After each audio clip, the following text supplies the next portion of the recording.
혹시 당신의 부모님이 깜빡하시는 것을 보신 적 있나요? 당신의 기억이 서서히 지워진다면 당신은 어떻게 살겠습니까? 전 세계 5,500만 명이 치매로 고통받고 있습니다. 한국에서만 매년 10만 명이 치매 진단을 받습니다. 하지만 오늘 우리가 전해드릴 이야기는 절망의 이야기가 아닙니다. 오늘은 치매에 걸린 한 뇌과학자가 자신의 뇌를 실험실로 삼아 발견한 가장 놀라운 진실을 전합니다. 그의 이름은 데일 브래드센입니다. UCLA 신경학과 교수, 알츠하이머 연구의 세계적 권위자, 40년을 뇌과학에만 바친 사람. 그는 뇌의 언어를 아는 사람이었습니다. 하지만 그도 인간이었습니다. 완벽주의자였고 자신의 기준이 매우 높았습니다. 그렇게 평생 뇌를 연구했는데 자신이 연구 대상이 될 줄은 꿈에도 생각 못했습니다. 2012년 봄입니다. 그의 아내 로릿은 아주 작은 신호를 먼저 포착했습니다. 당신 요트 정리는 언제 할 거야? 평소처럼 쉽게 던진 질문이었지만 그는 요트 정리를 깜빡했습니다. 이런 일은 그에게 없던 일입니다. 그리고 더 큰 신호가 왔습니다. 정원에서입니다. 그가 가장 사랑하던 장미를 심던 날, 그 향이 나지 않았습니다. 의사이자 뇌과학자인 그는 이 순간 무언가를 알았습니다. 이것이 시작이다. 후각의 상실. 이것이 알츠하이머의 첫 번째 경고등입니다. 그는 병원을 찾아가 자신의 뇌를 검사했습니다. PET 스캔 사진이 나왔을 때 그의 얼굴은 창백해졌습니다. 아밀로이드 베타, 알츠하이머의 주요 병변, 뇌를 가득 채운 독소들이 축적되어 있었습니다. 그의 반응은 공포가 아니었습니다. 감탄이었습니다. 정말 멋지다. 내가 연구하던 병이 내 안에서 이렇게 나타나다니. 이것은 광기가 아니었습니다. 이것은 과학자의 본능입니다. 그는 결정했습니다. 더 이상 의사가 아닌 환자가 되겠다고요.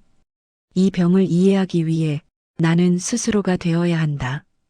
여기서 당신이 알아야 할 것이 있습니다. 그의 가족사입니다. 어머니는 58세에 치매 진단을 받았습니다. 아버지도 할머니도 할아버지도 모두 치매로 떠났습니다. 세대에서 세대로 내려오는 저주처럼 치매가 그의 가족을 집어삼켰습니다. 의학적으로는 APO이사 유전자 때문입니다. 하지만 숫자로는 가족의 고통을 설명할 수 없습니다. 그래서 그가 평생 치매를 연구한 것입니다. 적어도 내 가족의 고통이 누군가의 희망이 되길. 하지만 한 가지 실수를 했습니다. 자신은 다를 거라고 생각한 것이죠. 진단을 받은 후 그가 한 첫 번째 일은 무엇이었을까요? 기록하는 것이었습니다. 매일 아침 자신을 관찰했습니다. 일기장에는 날짜, 시간, 증상이 모두 적혀 있습니다. 하지만 이것은 과학 논문이 아닙니다. 이것은 사랑의 편지였습니다. 아내에게 남기는 메시지였습니다. 기억이 사라져도 이 종이에는 우리가 함께한 순간들이 남을 거야. 잊지 않으려면 지금 기록하라. 기억이 사라지기 전에 인생을 기록하라. 흥미로운 현상이 있었습니다. 그의 기억이 갈수록 흐려질수록 한 가지는 더욱 선명해졌습니다. 그의 반려견들의 이름입니다. 여러 마리의 개가 있었는데 그들의 이름은 모두 완벽하게 기억했습니다. 친한 친구 이름은 가끔 기억 못해도 개 이름은 절대 틀리지 않았습니다. 뇌는 선택합니다. 무엇을 기억할 것인지를 선택합니다. 그리고 기억의 기준은 감정의 깊이입니다. 개들은 조건 없이 그를 사랑했습니다. 그래서 뇌가 그들을 기억한 것입니다. 사람은 잊어도 사랑은 남는다. 이것이 그가 발견한 가장 아름다운 진실입니다. 그가 자신의 건강 회복을 위해 가장 먼저 시작한 것은 무엇이었을까요? 신약이 아니었습니다. 유명한 치료법도 아니었습니다. 그것은 매우 단순했습니다. 걷기였습니다. 매일 1만 보, 약 7-8km. 이것이 그의 처방전이었습니다. 처음 아내는 의심했습니다. 정말 걷기만으로 될까? 하지만 그는 알고 있었습니다. 수십 년의 연구로요. 규칙적으로 운동하는 사람들의 뇌는 운동하지 않는 사람의 뇌와 완전히 달랐습니다. 회백질의 양이 더 많았고 신경세포의 연결이 더 촘촘했고 기억을 담당하는 해마가 훨씬 더 건강했습니다. 하루 3,000보만 걸어도 뇌는 더 예리해집니다. 하지만 1만 보를 걷는 날엔 기억력 점수가 무려 15% 높아집니다. 15%입니다. 어떤 약도 이 정도의 즉각적 효과를 보이지 못합니다. 이것은 양리학이 아닙니다. 이것은 생물학적 사실입니다. 운동할 때 당신의 뇌에서는 복잡한 일들이 벌어집니다. 심장이 더 세게 뜁니다. 더 많은 혈액이 온몸을 순환합니다. 뇌로 흐르는 혈류가 급증합니다. 산소와 영양분이 뇌에 쏟아집니다. 뇌 신경세포들이 깨어납니다. 신경세포까지 새로 생성됩니다. 이를 신경생성이라고 합니다. 당신의 뇌가 새로 태어나는 것입니다. 심박 출량이 늘어날 때마다 당신의 뇌는 새로 태어납니다. 진화적으로 생각해 보세요.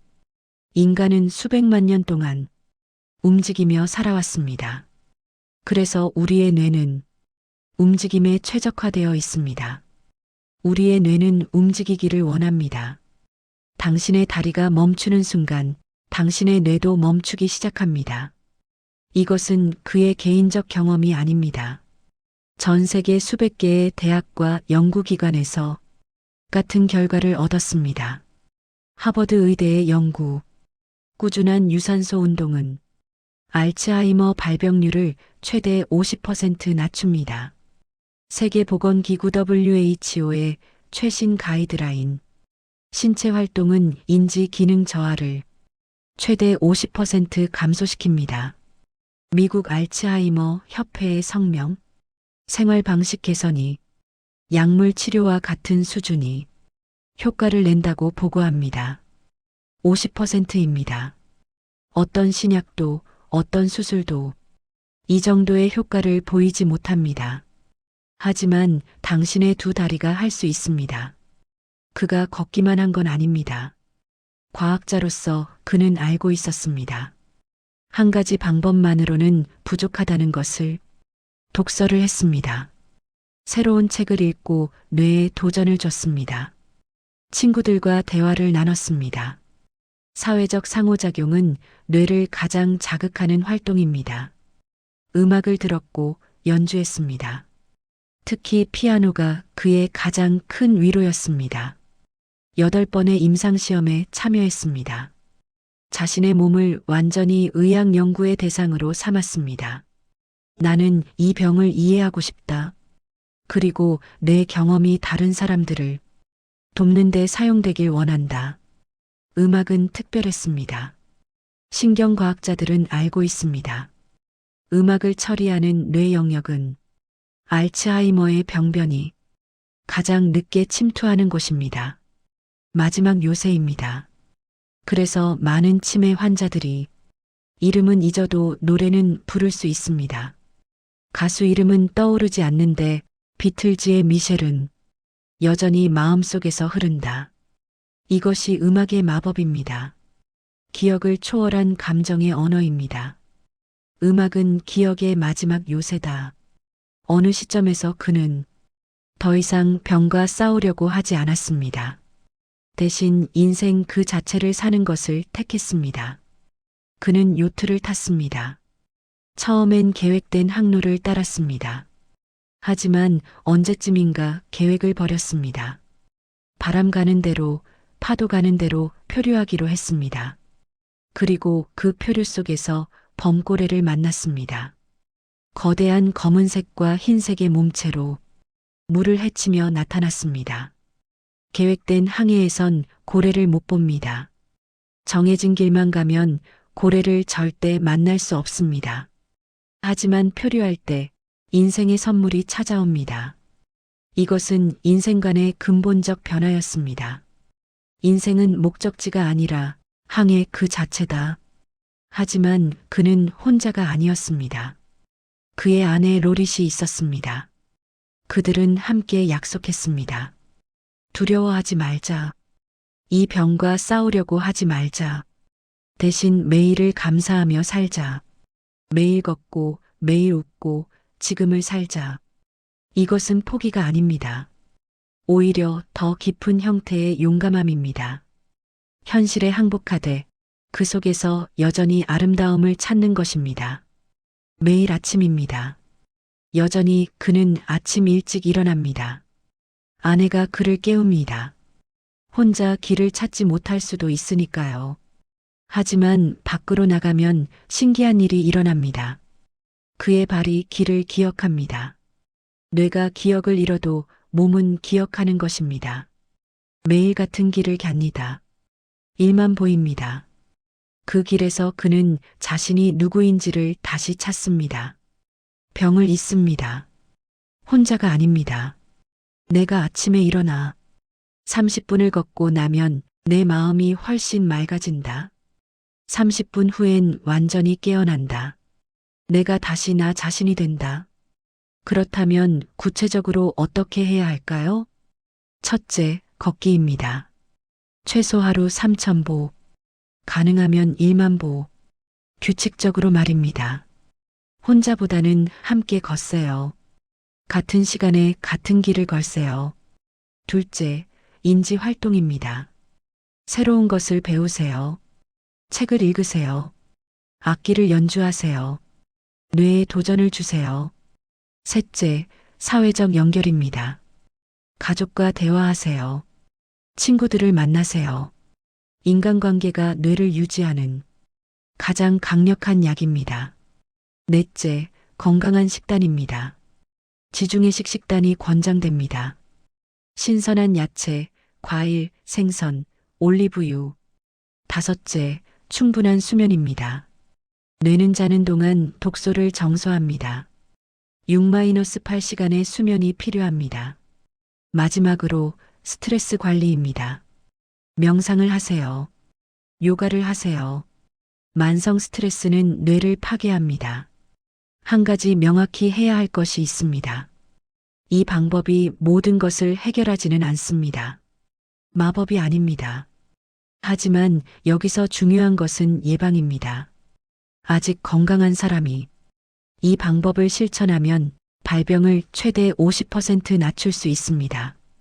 이미 초기 증상이 있는 사람도 진행을 늦출 수 있습니다. 그 과정이 느리고 힘들 수 있습니다. 하지만 가능합니다. 평생을 뇌 연구에 바친 신경과학자가 마지막에 깨달은 것. 그것은 무엇일까요? 뇌는 중요합니다. 기억은 중요합니다. 하지만 그것이 인생의 전부가 아니라는 것입니다. 기억이 사라져도 우리는 여전히 존재합니다. 이름을 잊어도 우리는 여전히 사랑합니다. 과거를 기억하지 못해도 우리는 여전히 현재를 살 수 있습니다. 뇌는 늙어도 인간은 여전히 아름답다. 이것이 그의 발견입니다. 과학을 넘어선 인간다운 깨달음입니다. 기억은 언젠가 희미해질지도 모릅니다. 우리 모두가 그 위험에 처해 있습니다. 하지만 희망도 있습니다. 현재의 선택이 미래를 바꿀 수 있다는 것입니다. 오늘 밖에 나가 걸을 수 있습니다. 오늘 새로운 책을 펼칠 수 있습니다. 오늘 사랑하는 사람에게 전화할 수 있습니다. 오늘 음악을 들으며 현재에 집중할 수 있습니다. 각 발걸음마다 뇌는 새로워집니다. 1만 보. 그것이 그를 다시 세웠습니다. 1만 보. 그것이 우리를 구할 수 있습니다. 뇌는 늙을 수 있습니다. 하지만 인간은 여전히 아름답습니다. 기억을 잃어도 우리는 여전히 사랑을 느낄 수 있습니다. 현재를 충분히 살면 우리는 영원히 살아있을 수 있습니다. 매일 아침 길을 나가세요. 당신의 다리가 당신의 뇌를 깨울 것입니다. 그 길 위에서 당신은 다시 시작할 수 있을 것입니다.